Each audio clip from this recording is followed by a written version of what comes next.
কারণ আমি নিজে যেহেতু একজন হচ্ছে সৌদি রাষ্ট্রদূতের সাথেই সম্পর্কে ছিলাম, সো আই নো যে যাদের এই কোনো ডকুমেন্টেশন নাই এরকমের অসংখ্য হাজার হাজার শ্রমিককে তারা সরকারের সাথে কথা বলে ব্যবস্থা করেছে তাদের ন্যূনতম একটা পরিচয়পত্র থাকার জন্য। হ্যাঁ, তো আপনি যাদেরকে বলছেন আপনি যেটা বলতেছেন এই বিষয়টি আবার বলছেন সেটাকে ট্রাভেল পাস বলে, সবাই লিগ্যাল প্রসেসে যাচ্ছে। না আপনি যেটা বলছেন সেটাকে ট্রাভেল পাস বলে আপা।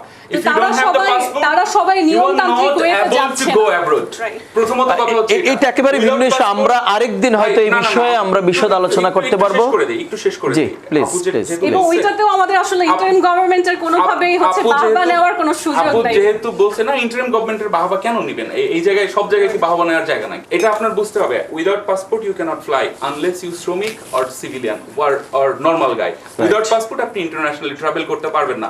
কোন বিদেশে গিয়ে আপনার পাসপোর্ট যদি হারায় যায়, অথবা মধ্যপ্রাচ্যের ক্ষেত্রে যেটা দেখা যায় যে আপনি আপনার ওই নিয়োগকারী সংস্থা থেকে আপনি পালায় আসছেন, তখন আপনাকে একটা জিনিস করে, সেটা হচ্ছে একটা ট্রাভেল পাস দেয়। আমাদের অনেক সালাউদ্দিন সাহেবের বিষয়ে যেটা হয়েছিল শেষ পর্যন্ত, হ্যাঁ সালাউদ্দিন সাহেব আজকে স্বরাষ্ট্রমন্ত্রী যে ট্রাভেল পাস নিয়ে বাংলাদেশে এসেছেন। জি আপু, এই ট্রাভেল পাসটাকে কি আপনি কি বলতে চাচ্ছেন তাহলে?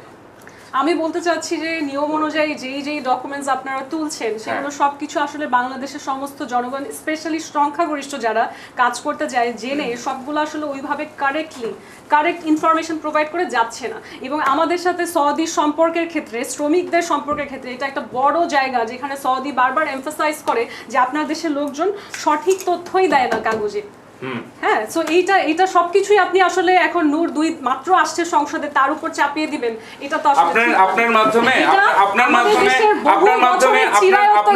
আমি একটা জিনিস বলে দেই হীরা ভাই। আপু যেহেতু বলছে এটা নূর ভাইয়ের পক্ষে মানে কতদূর কি এটা আমি আরেকটু ক্লিয়ার